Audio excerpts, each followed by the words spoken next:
right? And so we're going through practice, we're going up and down through practice, and every time, I gave him 2 dribbles. I go, look, you got 2 dribbles. Every time that you take a third dribble, I'm blowing this whistle and it's a turnover and we're going back the other way, right? So that's what I had to do, and what that did for this kid is it makes everything that he does more purposeful. He does it with more aggression, meaning that he's not going to waste just a dribble and just dribbling down to his side for no reason. He doesn't go anywhere. If you're putting that ball on the floor, it's because you're being aggressive with it and you're going somewhere with it, or you're setting up your first move with it. It's like, everything has purpose with those 2 dribbles. And if you look at the NBA and you look at basketball in general, that's how the game was played. There's only a few people that can dribble more than 2 or 3 times and be successful with it. And you're talking about the elite of the elite. You're talking about Curry, you're talking about Harden, you're talking about Kyrie, you're talking about all of those dudes that are able to dribble, and actually turn that into something positive. Now, what I think Lonnie, where I'm bringing this back into Lonnie is because I'm noticing the same thing. I was debating on doing a film room. I still might. We'll see how the trend continues of 2, or actually with Lonnie, sometimes it's 3, but two dribble Lonnie versus 2+ dribble Lonnie. 2 and under plus versus 2 and over, right? Whenever Lonnie Walker takes more than 2 dribbles, you see some of the most boneheaded things that you can imagine. Right, he's taking 2 or 3 dribbles and he's passing it to nobody, or he's taking 2 or 3 dribbles and he's taking an ill-advised shot, if you will, versus Lonnie taking no dribbles, meaning catching and shooting it, catching it and cutting back door, finishing at the rim, or Lonnie taking a 1-dribble pull-up, like off the catch, boom, pump fake, 1-dribble pull-up, or he's taking, 1 or 2 dribbles max to get to the rim. When Lonnie comes and he catches the ball and he's taking 1, 2, 3, 4 dribbles off a pick and roll, that's when you start seeing some of these, that's what makes you scratch your head and you're just like, man, come on, Lonnie. And to me, it's because during those 4 dribbles, he can't figure out what to do. He's like, okay, am I going to pull up in the mid-range or should I go all the way to the basket? There's too much time there for him to overthink. And that's the thing with Lonnie that I've been saying for 2 years. For 2 years, I've been saying that Lonnie Walker needs to turn into a J.J. Redick type player, shoot Doug McDermott for that instance, Klay Thompson. All these guys never put the ball on the floor.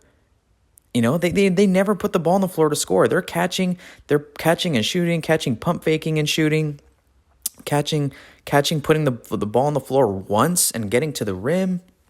You know what I'm saying? That type of basketball is where Lonnie Walker needs to live in order to be successful in this league. I know that Lonnie can do a lot of things, but he's shown that he can't do any of them consistently when he's trying to pack it all into one package in a game. You get 1 or 2, maybe 5 games a year where you actually see him knock the 3 ball down, get the mid-range jumper going, and finish at the rim. You rarely see it. It happens, but you rarely see it. And that's the consistency that we're talking about. But in these past 2 games, what I've been seeing is Lonnie make quick decisions with the ball.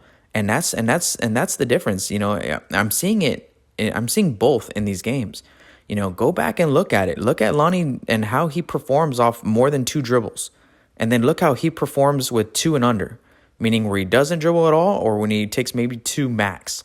And that's the Lonnie Walker that's successful. That's the Lonnie Walker that can make it in this league. That's the Lonnie Walker that you need. I mean, if you go back even to the Golden State game that we had earlier this season, look at Lonnie in that game. Lonnie was locked in. I remember thinking that was the most I've ever seen Lonnie Walker locked in.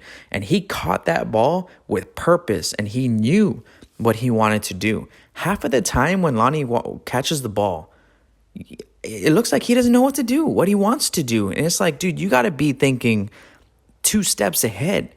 Before you even catch that ball, you got to already know what's happening on the floor and knowing what you're going to do with it. If it's catch and pump fake, catch and drive, catch and rip, catch and attack back towards the middle, or catch and make the next pass to the open shooter in the corner, whatever it is, you got to be ahead of the game.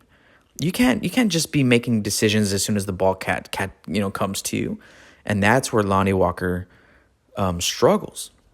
He struggles in that regard. And then that's when you're talking about between the ears stuff, how everyone's like, man, Lonnie has all this potential, all this stuff, but it's all between the ears. Yeah, it's like, yeah, sometimes I feel like he questions if he should even run back and sprint back on defense. That's something that I talk about too in that film room that I did earlier this year in January, was that I don't know why he doesn't sprint either up the floor on offense. Like, we get the ball and DeJounte wants to push and Lonnie's just kind of like trotting 2 or 3 steps it takes him to actually put the ball, put the speed on and sprint up the floor. Sometimes he takes a long time to even do that. And then it's the same thing. Sometimes he'll take a shot and then he won't be the first guy back on defense or second guy back on defense. It's like, bro, get back. Use your athleticism and your speed in the little things, in the little areas of the floor, like sprinting up and down the floor. So Lonnie has had 2 great games. And I'm seeing more of what I want to see out of Lonnie, which is quick decision making and making the right decision. They're not going to be right all the time. You're not going to be perfect. But in order for him to succeed in this league and get another contract past this season, maybe with us, maybe not with us, if Lonnie hits his stride, then I think there's a spot for him on this team. There's a contract coming for him from us. I remember talking about it on a show that I did in the past, that Lonnie is like one playoff series, one playing game outbreak from just like really making a name for himself, because he has that.